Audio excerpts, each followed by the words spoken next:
Olá, meu nome é Erickson e sou pastor da Primeira Igreja Presbiteriana de Goiânia. É uma alegria muito grande estar com você em mais esta oportunidade quando estamos estudando sobre as 7 cartas do Apocalipse. No vídeo anterior, nós estudamos a respeito da carta que havia sido destinada para a igreja que se encontrava na cidade de Pérgamo. Esta igreja era uma igreja bastante fiel a Deus, resistindo às pressões externas, não negando a sua fé na pessoa do Senhor Jesus. Mas havia dentro da igreja aqueles que sustentavam a doutrina de Balaão e também a doutrina dos nicolaítas. O que esses falsos mestres e as suas heresias estavam provocando? O desvio de muitos crentes para a idolatria e para a imoralidade sexual. A palavra de Jesus àquela igreja foi para que a igreja se arrependesse. Essa palavra foi tanto para os fiéis, como também para aqueles que estavam deturpando a palavra de Deus. E nesse sentido, a igreja deveria então mudar a sua conduta. Da mesma forma que ela resistia às tentações externas, conservando a sua fé e a sua doutrina na pessoa do Senhor Jesus, ela deveria também combater internamente os falsos mestres e as suas heresias. A promessa de Cristo a esta igreja é que ela haveria de receber do Senhor o maná. Uma referência a respeito do sustento que Deus haveria de dar à igreja, ao invés dela procurar o sustento nos templos pagãos, comendo coisas sacrificadas a ídolos, Deus promete sustentar a sua igreja com a doutrina, com a própria pessoa do Senhor Jesus, que é o pão vivo que desceu do céu. Também essa igreja haveria de receber uma pedrinha branca, um novo nome e uma pedrinha branca, uma referência à durabilidade, a consistente salvação que Deus concede a todos aqueles que o buscam. É nesse sentido que o nosso nome é convertido. O nome está relacionado com quem nós somos. Uma vez que somos transformados completamente, o nosso nome, ele passa a ter outro significado. Então é nesse sentido que a promessa é que a igreja haverá de receber um novo nome e essa pedrinha branca, com referência à salvação completa, só compreenderia aqueles que a tivessem. Isso é certamente uma indicação desta convicção que Deus nos dá, pelo Espírito de Deus, de que somos do Senhor. Sem esta convicção, sem esta confiança, nós sucumbimos, nós vacilamos, nós até cedemos a algumas dessas tentações do mundo. Mas se nós conservarmos firme a nossa doutrina em Cristo e nela perseverarmos, essa convicção se fortalece e então nós caminhamos resistindo às pressões do mundo, sabendo que o que nos aguarda, a alegria que nos está reservada adiante é muito maior. Esta carta destinada para a igreja de Pérgamo é uma carta que nos encoraja, que nos fortalece a nos santificar para assim, então, prosseguirmos firmes no caminho do Senhor. Nesse vídeo, nós estaremos estudando a carta que Cristo destinou à igreja que se encontrava na cidade de Tiatira. E antes de entrarmos neste estudo, eu te convido, por um instante, a fechar os seus olhos e nos dirigir a Deus em oração. Oremos. Senhor, nós queremos te agradecer mais uma vez, porque o Senhor nos permite abrir a Tua Palavra livremente e estudá-la no contexto do nosso país. Permita-nos aproveitar bem este momento que o Senhor está nos permitindo e que o Senhor, através da Tua Palavra, possa fortalecer a nossa fé e nos dar a ousadia e a coragem que a igreja de Tiatira precisava naqueles dias para combater os males que haviam dentro dela, a fim, ó Deus, de sarada, curada, santificada, fortalecida, poder resistir o contexto daquelas tribulações sob as quais ela se encontrava. Assim rogamos também por nós, que o Senhor assim nos fortaleça como igreja e nos ajude a resistir esses tempos que são maus, esses dias que são difíceis, e que até a vinda do Senhor Jesus, o Senhor possa glorificar o Teu nome no nosso meio, em meio a todo este contexto. Nós oramos por isso, agradecidos e suplicando ao Senhor por esta misericórdia, em nome dEle, em nome do Senhor Jesus. Amém. Bem, o nosso, como disse, propósito nessa ocasião é estudarmos a igreja que se encontrava na cidade de Tiatira. Apenas para nos relembrar, para reforçar qual é o propósito de todos esses estudos. O propósito é de resgatar a revelação de Cristo no meio da sua igreja. Estamos, como sociedade brasileira, atravessando por um momento bastante delicado, sensível. Mas como igreja cristã, não podemos nos esquecer jamais que Cristo está no meio do seu povo e que a nossa confiança e a nossa segurança está sempre nele, porque é Ele quem governa a nossa vida. Nós podemos perder emprego, podemos perder saúde e podemos até enfrentar a morte, mas aquilo que Deus em Cristo nos concedeu, que é a salvação eterna, isso nós não perdemos jamais. Esta é a herança que recebemos da parte do Senhor.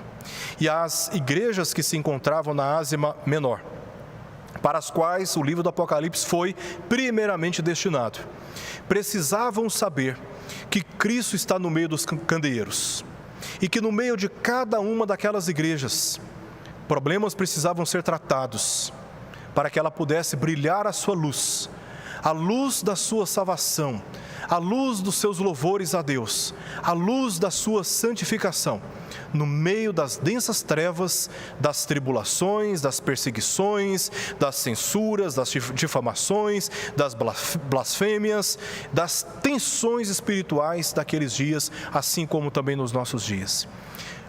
O livro do Apocalipse tem como propósito central revelar a pessoa do Senhor Jesus.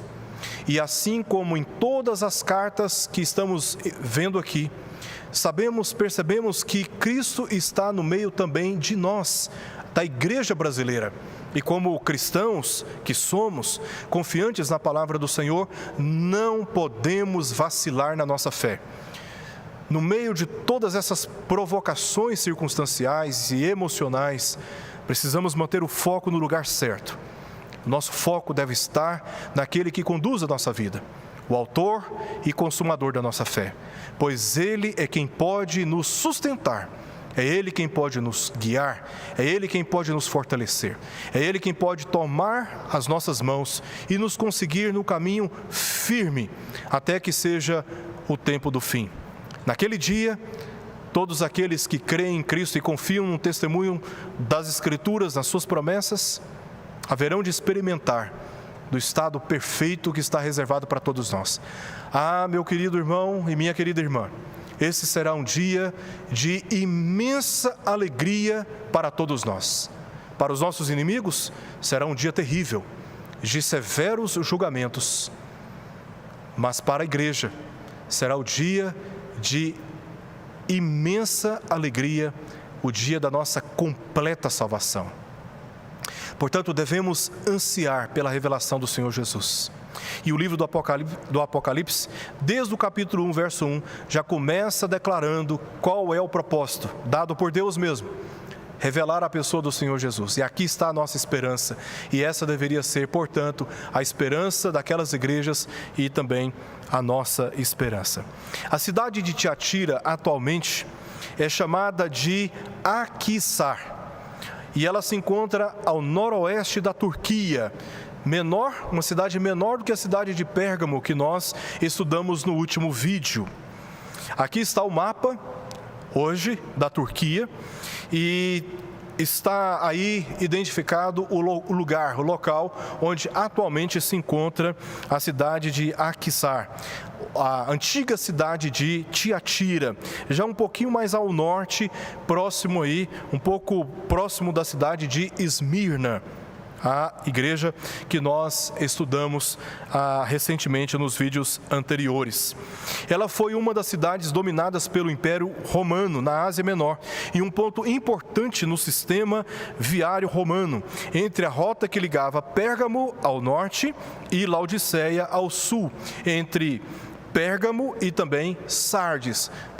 Percebamos que Tiatira estava ali numa localização bastante estratégica em relação às outras. Essa era a rota, o caminho, a via que existia naquela época que conectava todas essas cidades. Então, saindo de Éfeso, passando por Esmirna, chegava-se até Pérgamo. E aí, então, era descendo pela mesma via até chegar à cidade de Laodiceia.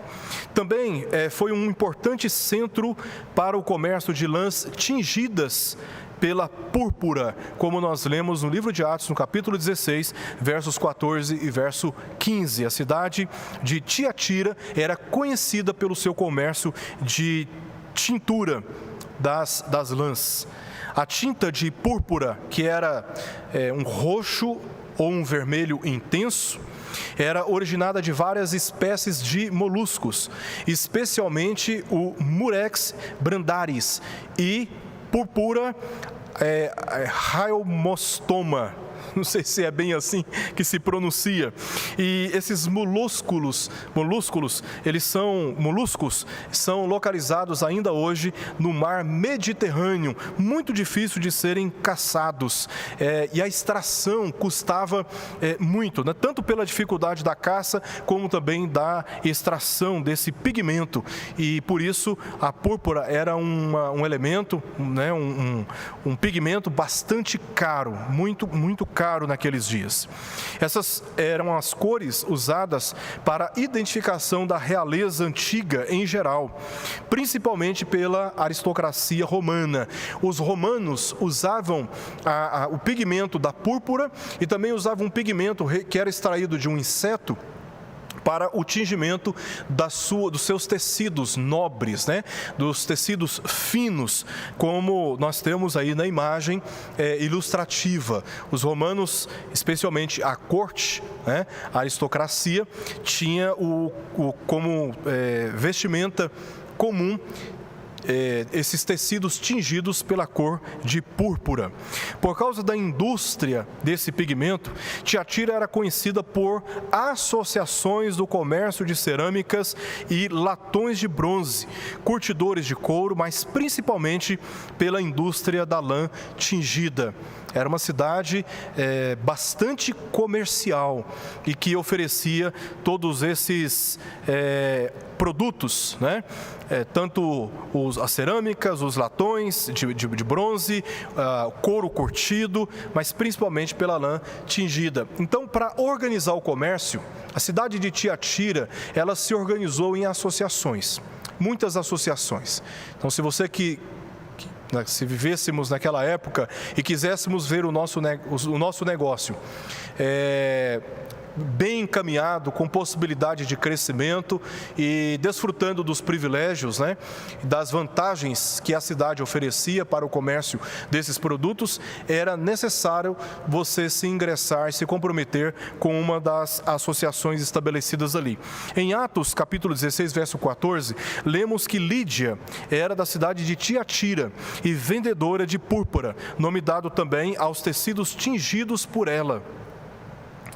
Contudo, era extremamente difícil para um comerciante seguir o seu comércio sem pertencer a uma associação.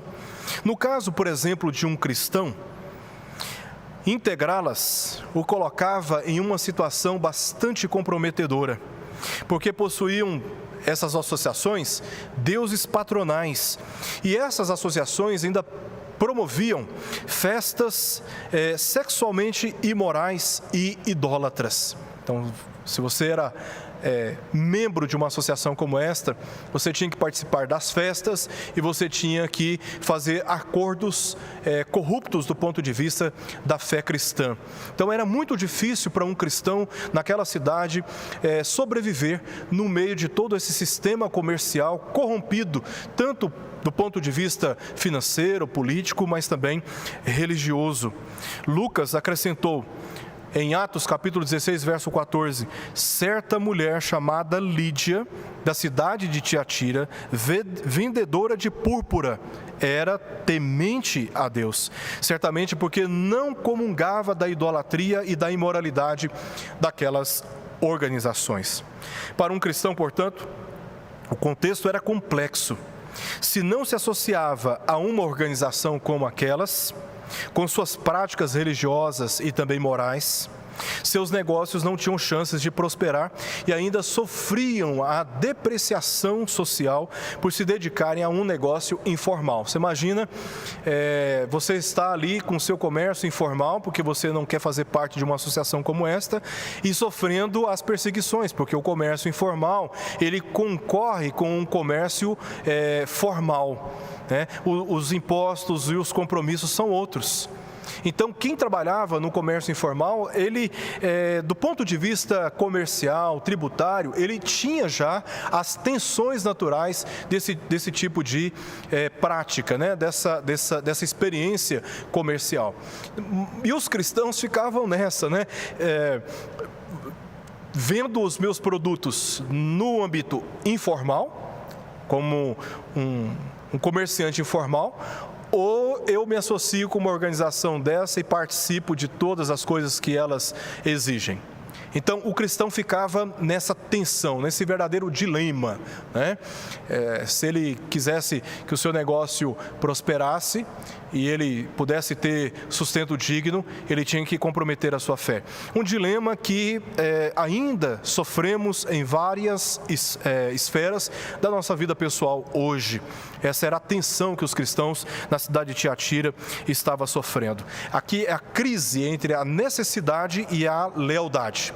Até que ponto nós devemos, ou melhor, né? Qual seria o melhor caminho para um cristão? O atendimento das suas necessidades imediatas, comprometendo a sua lealdade a Cristo, ou em favor ou a favor da lealdade a Cristo, comprometer as suas necessidades imediatas. Essa era a crise que os cristãos daquela época estavam atravessando, né? Então, só para nós termos uma ideia do quanto a vida dos cristãos naquela cidade era bastante difícil. Aqui temos algumas ruínas da cidade de Tiatira ainda hoje, que podem ser visitadas, né, abertamente para o público. Aqui é uma visão geral. O que restou da cidade de Tiatira nos nossos dias é muito pouco.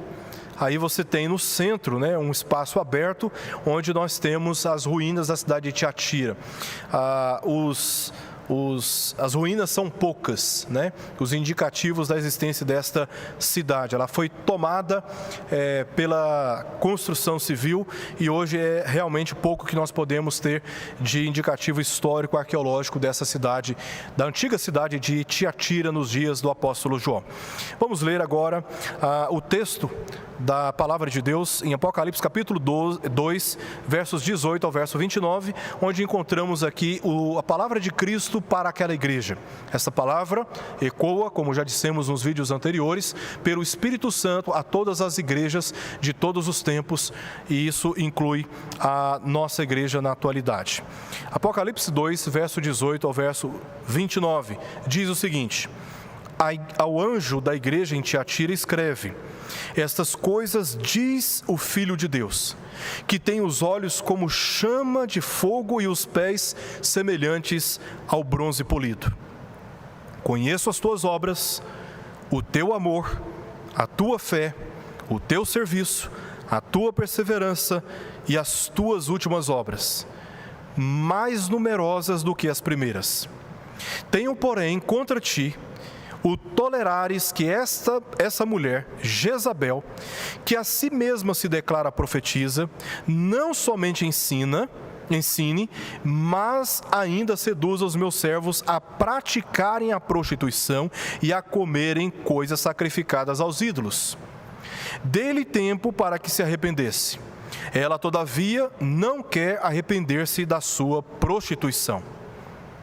Eis que aprosto de cama, bem como em grande tribulação, os que com ela adulteram, caso não se arrependam das obras que ela incita. Matarei os seus filhos, e todas as igrejas conhecerão que eu sou aquele que sonda mentes e corações. E vos darei a cada um segundo as vossas obras. Digo, todavia, a vós outros, os demais de Tiatira, a tantos quantos não têm essa doutrina e que não conheceram, como eles dizem, as coisas profundas de Satanás, outra carga não jogarei sobre vós. Tão somente conservai o que tendes, até que eu venha. Ao vencedor, que guardar até ao fim as minhas obras, eu lhe darei autoridade sobre as nações, e com cetro de ferro as regerá, e as reduzirá a pedaços como se fossem objetos de barro. Assim como também eu recebi de meu Pai, dar-lhe-ei ainda a estrela da manhã. Quem tem ouvidos, ouça o que o Espírito diz às igrejas. Vamos agora entrar no texto, estudando cada uma das suas partes, e que Deus, neste momento, possa falar de forma bastante compreensível aos nossos corações, à luz de tudo aquilo que acabamos de ler. O texto começa dizendo: ao anjo da igreja em Tiatira escreve. Mais uma vez, temos aqui, como já foi dito nos vídeos anteriores, um padrão. Cristo está se dirigindo às igrejas através dos escritos, dos registros que João está fazendo, das visões e daquilo que ele está ouvindo da parte de Cristo. Esses documentos, esses registros foram encaminhados aos anjos das igrejas, às 7 igrejas da Ásia. Anjo aqui não se refere à criatura celestial, mas aos mensageiros. É isso que significa a palavra anjo aqui no nosso texto. Mensageiro, aplicado, portanto, aos pastores, aos presbíteros responsáveis por aquelas igrejas. E eles então deveriam ler o texto publicamente e a igreja ouvir atenciosamente. Jesus, nesse texto, nessa carta para esta igreja, se identifica como Filho de Deus. Esse título é distintivo nas Escrituras para identificar Jesus no tocante à sua natureza divina. Ao falar que ele é Filho de Deus, está aqui dizendo que ele é da mesma natureza do Pai, da mesma divindade do Pai, possuindo as mesmas virtudes de total sabedoria, total poder, de presença em todos os lugares, e assim Jesus é descrito como sendo Filho de Deus, tendo uma relação de igualdade com o Pai. Também Jesus, ele se identifica aqui para a igreja que se encontrava em Tiatira, tendo olhos como chama de fogo e os pés semelhantes ao bronze polido. Isso é o que nós lemos no verso 18. Ambas descrições se referem a ações de julgamento contra o pecado. Jesus, portanto, ao se descrever assim, como tendo olhos como chama de fogo e pés polidos de bronze, Jesus está se revelando como aquele que está preparado para julgar o pecado e também os pecadores. A situação da igreja exigia a reafirmação da divindade de Jesus e da indignação por seus pecados. As palavras bronze polido traduzem uma palavra rara no Novo Testamento, que é calquilibanon, de calcos, bronze, e líbanos, incenso. A ideia que essa palavra nos traz como seu significado é de um bronze queimado, assim como nós lemos na descrição de Cristo em Apocalipse 1:15 e aqui no capítulo 2, verso 18. Tanto os olhos quanto os pés em chamas descrevem e enfatizam a indignação de Cristo contra o pecado. Os olhos julgam e os pés executam o juízo. E isso, portanto, nos faz entender por que Jesus está se revelando assim para a igreja. Porque ele é aquele que legisla e também executa a sua lei contra o pecado. Obviamente, essa descrição de Jesus enfatiza a sua autoridade na igreja como Filho de Deus para julgar as suas obras. O poder penetrante do seu conhecimento, os seus olhos como chamas de fogo, o seu olhar penetrante que alcança o conhecimento de tudo que está escondido, tudo o que é da intimidade da igreja, é associado aqui com a rapidez do seu julgamento. E isso tudo revela o zelo de Cristo pela sua igreja. Ele conhece a igreja, ele conhece tudo o que se passa no interior da igreja. Nada diante dos seus olhos pode ser escondido ou escapar do seu julgamento. Ele conhece a realidade do seu povo. Tiatira estava se comprometendo com a idolatria e permitindo que uma falsa autoridade tentasse usurpar a autoridade de Cristo dentro dela. Por isso, Cristo se revelou dessa forma para a igreja. No verso 19, Jesus, depois que temos aqui a descrição sobre quem está se dirigindo à igreja, esse que é o Filho de Deus, que tem os olhos como chama de fogo e os pés semelhantes a bronze polido, uma vez que ele se apresenta assim, uma vez que ele diz para a igreja, olha, quem se dirige a você sou eu, né? Nessas descrições, agora no verso 19, temos a mensagem para a igreja. E a mensagem para a igreja começa dizendo, conheço as tuas obras, o teu amor, a tua fé, o teu serviço, a tua perseverança e as tuas últimas obras, mais numerosas do que as primeiras. Jesus declarou aqui conhecer 6 características da igreja. Na simbologia apocalíptica, ou na literatura apocalíptica, 6 está relacionado às obras humanas. 6 dias você trabalha, no 7º você descansa. 6 dias fala a respeito do esforço humano, das obras humanas.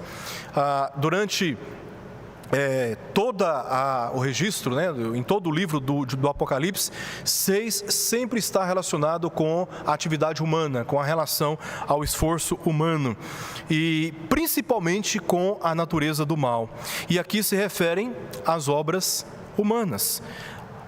Jesus diz para a igreja, conheço as tuas obras, referência ao seu testemunho, o que a igreja fazia e como o que ela fazia era reconhecido. O seu amor, temos aqui uma motivação certa. A igreja, com as suas obras, ela realizava aquelas obras impulsionada pelo amor ao seu Senhor.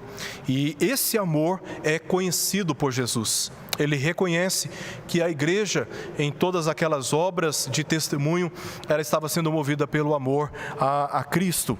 Também a sua fé, uma referência aqui à doutrina, né? A base das suas obras, a base do seu testemunho. Serviço, esse é o exercício da doutrina, o exercício da fé. 5º, perseverança, a sua constância entre todas estas virtudes. E em último lugar, as últimas obras, disse Jesus, conheço as tuas últimas obras, mais numerosas do que as primeiras. Ou seja, a igreja, ela teve um progresso nessas obras. As primeiras não eram tão numerosas como as últimas, porque a igreja estava crescendo no seu testemunho, na sua perseverança, no exercício da sua fé, na doutrina, movido pelo amor, diante de todas as obras que ela estava realizando. Nós temos aqui, no começo ao fim, o destaque dessas obras. As primeiras obras, o testemunho, as últimas obras, o progresso destas obras. Em relação ao amor e à fé, Jesus declara conhecer o que internamente a igreja estava vivendo do ponto de vista positivo. Um aspecto positivo dessa igreja é que ela tinha amor por Cristo e ela tinha uma fé perseverante, uma fé bíblica, saudável, né? E agora, do ponto de vista externo, ela exercia sua fé e ela era perseverante. Essas eram, portanto, as obras desta igreja. E Cristo, de forma precisa, declara para ela conhecer tudo que positivamente ela estava vivenciando naqueles dias. Foi uma igreja, de fato, virtuosa, mas isso não significa dizer que a igreja não esteja sujeita a pecados, há faltas, né, que precisam ser corrigidas. Nenhuma igreja está isenta de problemas de relacionamentos, problemas doutrinários, problemas no tocante à sua prática, ao exercício da sua fé. E não foi diferente para a igreja de Tiatira e não é diferente para nenhuma das nossas igrejas hoje. A necessidade de voltar às Escrituras e restaurar continuamente a sua prática, observando atenciosamente o ensino da palavra de Deus.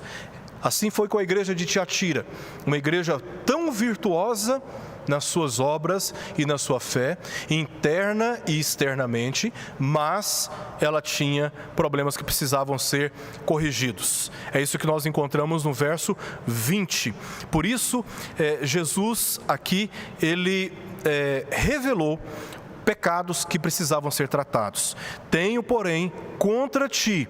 Primeiro ele diz o que ele é a favor da igreja. E de forma honesta, Cristo declara agora a sua oposição com problemas que haviam dentro da igreja que precisavam ser tratados. A igreja tolerava uma mulher dentro da igreja, chamada aqui de Jezabel, que a si mesmo se declarava profetisa. Não apenas tolerava aquela mulher, mas também permitia que ela ensinasse e ainda seduzisse os seus servos a praticarem a prostituição e a comerem coisas sacrificadas aos ídolos. O que isso significava? Significava que os crentes não apenas estavam sendo convencidos pelas doutrinas dessa mulher, como estavam também, não eram todos os crentes, obviamente, mas muitos crentes daquela igreja na cidade de Tiatira estavam não apenas sendo convencidos, mas praticando aquilo que eles estavam passando a acreditar. Ao ir para os templos pagãos, comer coisas sacrificadas aos ídolos, eles estavam comungando com os ímpios da mesma fé, partilhando com eles das mesmas convicções. E isso tudo estava acontecendo por conta de uma falsa profetisa dentro da igreja que estava ensinando uma falsa doutrina, e a igreja, os crentes verdadeiros, os crentes fiéis estavam ali tolerando aquela mulher, talvez por causa da sua influência, da sua autoridade, ou talvez por causa dos efeitos colaterais de confrontar aquela mulher dentro da igreja. Ela estava sendo tolerada e não deveria ser tolerada, deveria ser confrontada, deveria ser deposta de qualquer exercício de autoridade dentro da igreja, porque o que ela estava fazendo dentro da igreja estava adoecendo e corrompendo a doutrina e a conduta daqueles crentes. Por isso Cristo, ele se opõe a essa tolerância da igreja em relação a esse problema internamente. Essa igreja possuía 3 grandes problemas dentro dela: tolerância com uma falsa profetisa, seu ensino e a sedução doutrinária. Simon Kistemaker comenta o seguinte, no seu livro, página 188. A igreja em Éfeso odiava as obras dos nicolaítas. Apocalipse 2:6. A igreja de Pérgamo permitia que os nicolaítas vivessem em seu meio.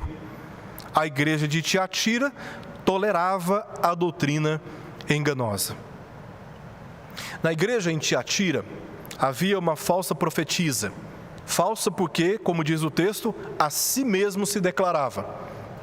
Típico de falsos mestres, que reivindicam a partir de si mesmos uma autoridade para exercerem governo no meio do povo e ensinar no meio do povo.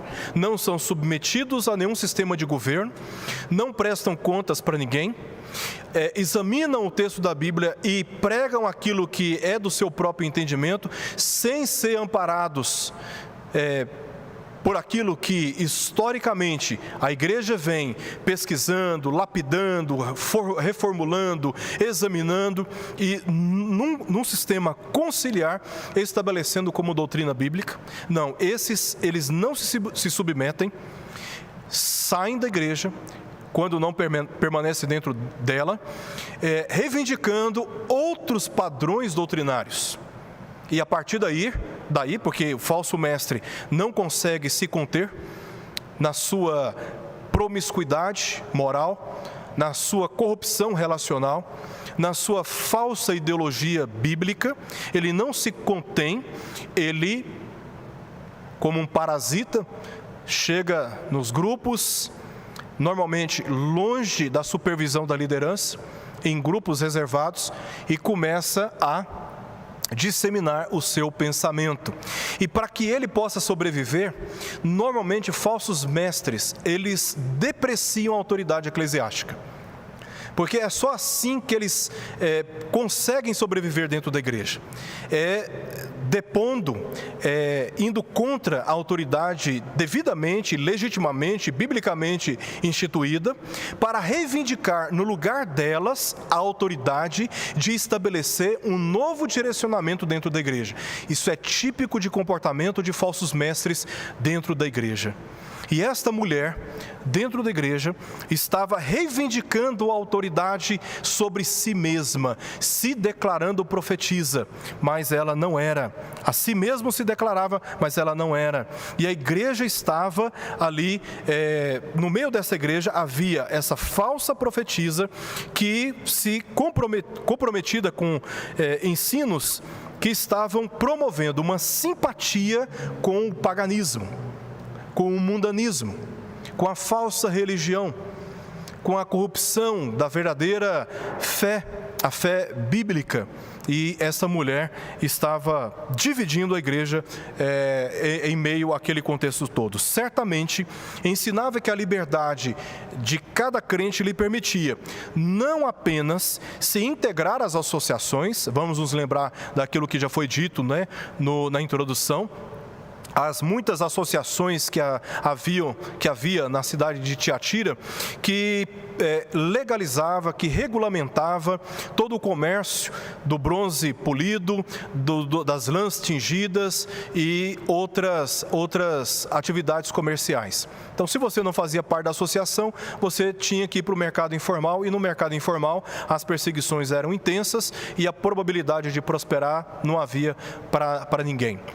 Só que, ao fazer parte das associações, você tinha que se comprometer com os deuses patronais e também com as festas pagãs, onde havia não só bebedice, mas também carne sacrificada a ídolos e promiscuidade sexual.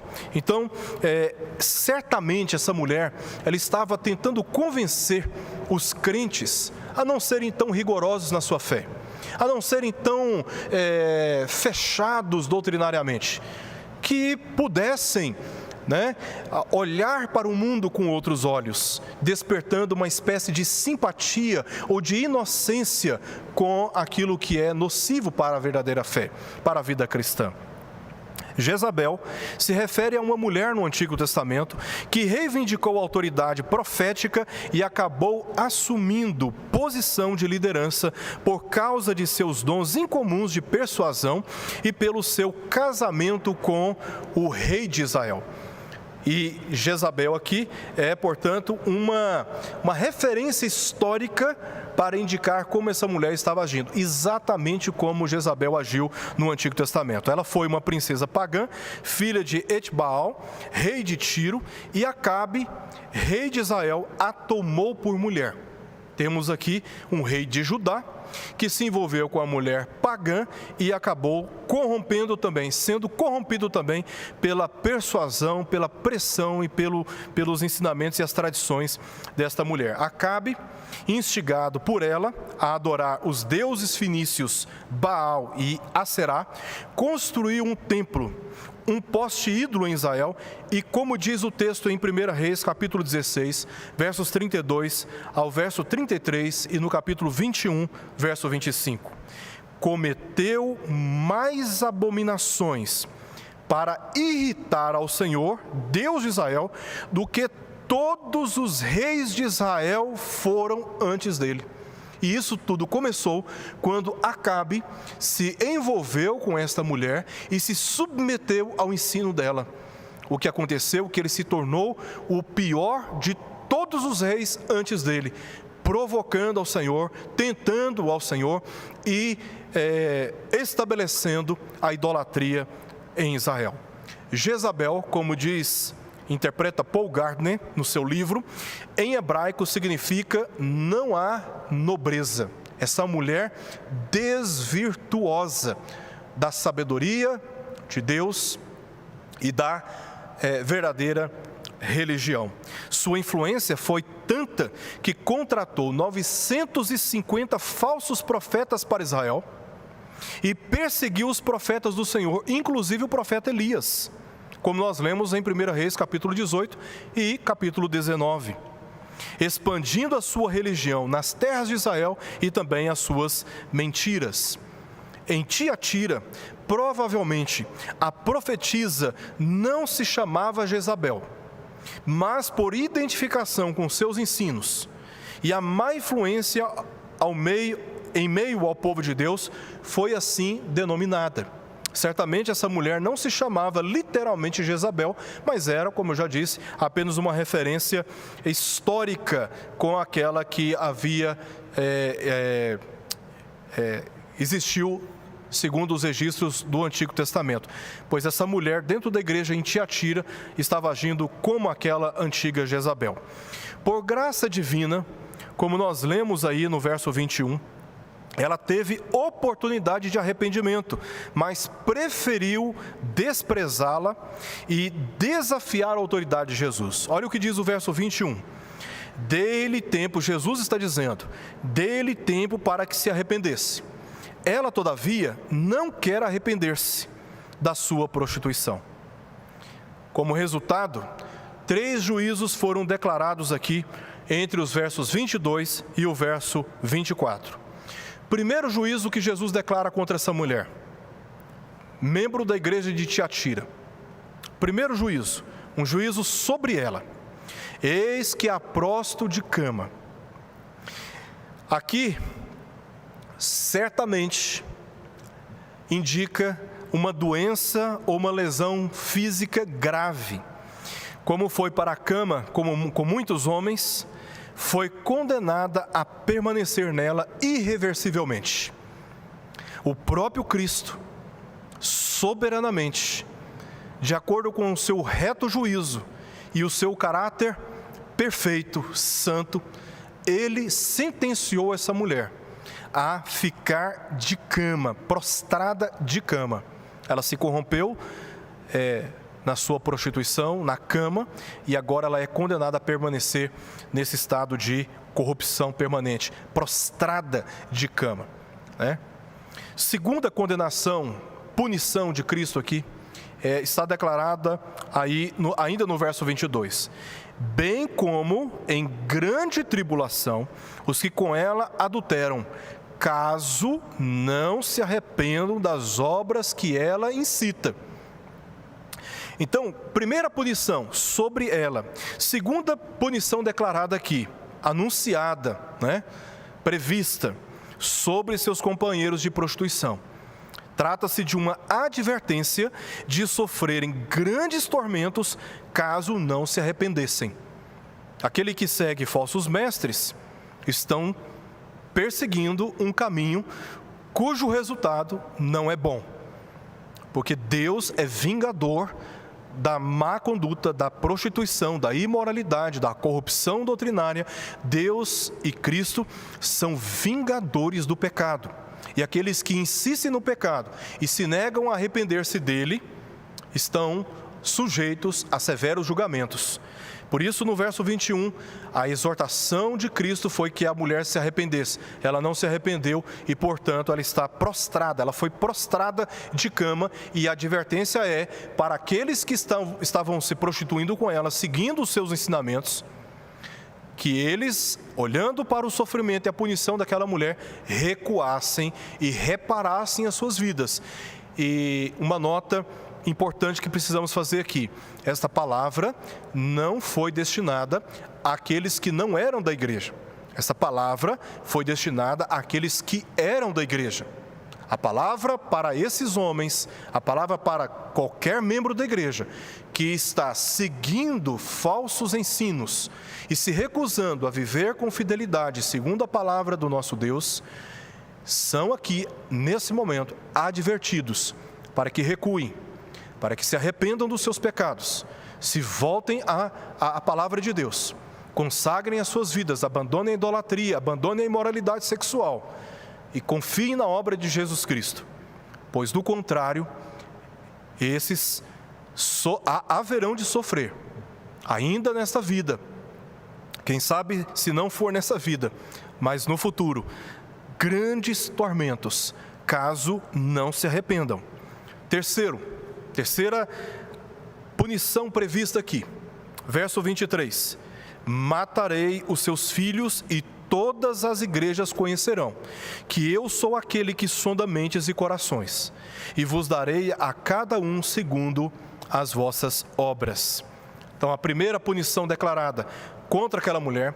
Segunda, em caráter de advertência, aqueles que estavam seguindo as suas doutrinas. E em terceiro, sobre os seus filhos. A promessa aqui, a previsão aqui de punição é de morte, ou seja, de exterminação de suas heranças culturais, para testemunho público da justa aplicação do seu juízo. Cristo declara não apenas neutralizar aquela mulher, mas neutralizar os seus filhos, diferentes dos homens que com ela estavam deitando na sua prostituição, comungando das suas falsas doutrinas, se envolvendo com a idolatria e com a promiscuidade sexual. A promessa de Cristo aqui é de neutralizar não somente a mulher, mas aqueles que eram da natureza daquela mulher. A promessa é de matar, exterminar a herança cultural de tudo aquilo que aquela mulher estava produzindo, né? Então essa é a promessa. Ele haverá de se vingar dos seus inimigos. E aqueles que não eram da mesma natureza dessa mulher, crentes que já estavam seduzidos, pois tinham sido incitados por ela, precisavam se arrepender antes que fosse tarde, e eles pudessem ser, e eles fossem disciplinados severamente pelo Senhor. Então, são essas as três punições declaradas aqui no texto que nós encontramos contra esta mulher e a sua atividade dentro da igreja. Notemos aqui os paralelos, tanto os olhos quanto os pés em chamas que vimos na descrição de Cristo no verso 18 aqui do capítulo 2. Tanto os olhos quanto os pés em chamas descrevem e enfatizam a indignação de Cristo contra o pecado. Os olhos julgam e os pés executam o julgamento. Veja os paralelos aqui. No verso 19, nós vemos, tem os olhos como chama de fogo. Aqui no verso 23, Jesus diz e que Ele é aquele que sonda mentes e corações, porque os olhos como chama de fogo são esses olhos que detectam o que aparentemente não pode ser perceptível aos demais crentes. Cristo conhece e Ele percebe o que está se passando nos bastidores e por trás das aparências de qualquer igreja e por trás das aparências de qualquer crente. Ele tem olhos que são capazes de, em caráter de julgamento, penetrar, sondar mentes e corações, os segredos dos homens. Também, no verso 19, diz que ele tem pés semelhantes ao bronze polido. Aqui no verso 23, temos uma descrição prática disso. Darei a cada um segundo as vossas obras, porque os olhos julgam e os pés executam o julgamento. No verso 24, aqui Jesus dá alguns conselhos aos demais na igreja. Diz assim: digo todavia a vós outros, os demais de Tiatira, a tantos quantos não têm essa doutrina e que não conheceram, como eles dizem as coisas profundas de Satanás. Aí Jesus diz: outra carga não jogarei sobre vós, tão somente conservai o que tendes, até que eu venha. O que Jesus está dizendo para a igreja aqui é: conservai a boa doutrina e o seu fiel exercício. O que tendes, conforme lemos no verso 19, até o seu glorioso retorno. Esse conselho possui duas partes. Primeiro, santidade na conduta. Cristo não lançará sobre a igreja outro peso, ou seja, um dever rigoroso, mas o que já tem, ela deve segurar firmemente. Isso que significa aqui a palavra, o verbo conservar, segurar firmemente. O que ela já recebeu, conserve firmemente até que Jesus volte. Segundo, firmeza na conduta. Santidade na conduta, agora firmeza na conduta. Diz o texto, ou seja, manter-se assim até a sua volta. Primeiro você se firma naquilo que você já recebeu por parte de Cristo, pela revelação que nós temos das Escrituras. Se apegue firmemente à doutrina bíblica, se apegue firmemente às Escrituras, e que seja assim até que Cristo volte, porque o que Jesus exige da igreja é uma firmeza na conduta, não apenas uma santidade da conduta, mas também firmeza dela.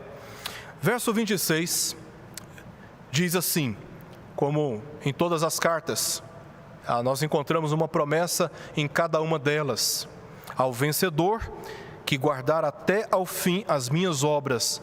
O vencedor, de acordo com o que está escrito, seria aquele que guardasse. O verbo guardar aqui no grego significa vigiar.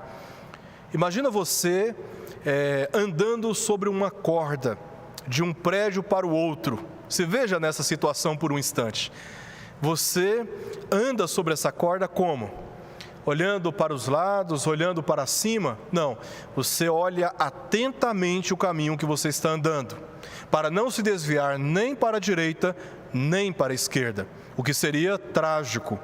A palavra aqui, guardar até o fim, traz essa ideia de você, até a vinda de Cristo, caminhar observando atentamente aquilo que você já recebeu por parte da palavra de Deus. É nesse sentido que devemos conservar, ou seja, agarrar firmemente aquilo que já recebemos da parte do Senhor. As Sagradas Escrituras são, como diz o salmista, luz para os nossos pés. No meio das trevas, sem uma candeia, sem uma lanterna, você se perde facilmente. Está sujeito a cair ou ser impedido de avançar em muitos lugares, mas com a palavra de Deus, você é capaz de discernir exatamente as decisões que você precisa tomar, os deveres que você precisa assumir, inclusive os pecados que precisam ser confessados e tratados na presença do Senhor e daqueles que você ofendeu. Então, o vencedor, de acordo com o que está escrito, seria aquele que vigiasse, que guardasse as obras de Cristo até o fim, ou seja, até o seu retorno. Todas as cartas terminam com uma ou mais promessas. Para a igreja em Tiatira, encontramos uma no verso 26 até o verso 28. Primeiro, a autoridade sobre as nações. É isso que Cristo promete aqui. Como já vimos, de forma geral, isso se aplica a todas as igrejas, mas essa promessa é enfatizada, em particular, para a igreja de Tiatira. Jesus reina também através da sua igreja. É o que nós lemos nos textos de Mateus, capítulo 16, verso 18, capítulo 28, verso 18 de Mateus, Apocalipse 5, 10, 26 e também no capítulo 22, verso 5. Assim, o vencedor, ou seja, o fiel, aquele que permanece constante na sua fé, não mais será desprezado, humilhado e perseguido pelos ímpios na sua vinda. O texto, verso 28 diz: assim como também eu recebi de meu Pai, dar-lhe-ei ainda a estrela da manhã. Ressurreto, Jesus foi descrito em Apocalipse 22, verso 16, como a estrela da manhã. E declarou sua autoridade em Mateus capítulo 28, 18. Toda autoridade me foi dada no céu e na terra. É o que ele disse. E é nesse sentido que ambas as referências do verso 27 e também do verso 28, se relacionam com a claridade do sol que governa o dia, o que nos leva ao entendimento de que a promessa diz respeito ao esplendor da autoridade de Cristo por ocasião do seu retorno. Ele compartilhará sua realeza e como a força da estrela da manhã. Nesta promessa, o Senhor promete um reino com ele. Notemos a relação dos assuntos entre os versos 26 e 27 com o verso 28. Assim como também, eu recebi de meu Pai, dar-lhe-ei. Ele está aqui prometendo compartilhar com o seu povo desta autoridade.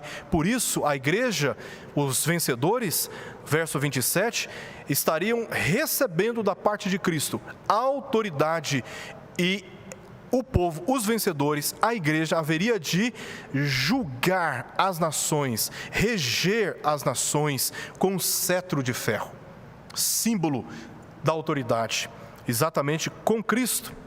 E o texto termina no verso 29, assim como termina nas outras cartas.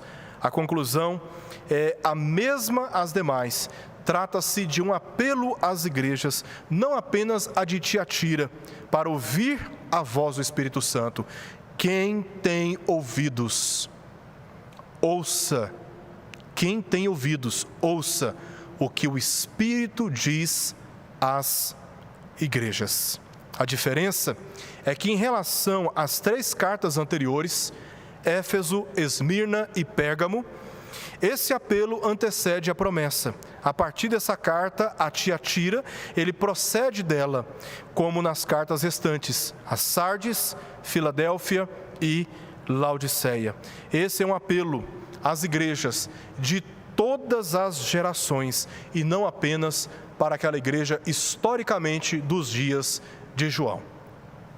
Que assim, ouvindo a palavra de Deus atenciosamente e a exercitando com fidelidade até a vinda de Cristo, sejamos guiados, não pelas circunstâncias de tribulações dessa vida, mas pela luz que ilumina o caminho, até que o Senhor Jesus volte.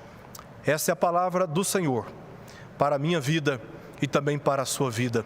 Que seja assim em toda a igreja cristã no mundo, que nós estejamos comprometidos com aquilo que já recebemos, a palavra da verdade, e com base nessa palavra, tenhamos a coragem de, com autoridade, expor a verdade, denunciando falsos mestres, falsos ensinos e práticas que de maneira alguma glorificam a Deus, pois tais práticas, idólatras e imorais, desonram o nome de Cristo e jamais deveríamos, como igreja, tolerar tais coisas no nosso meio.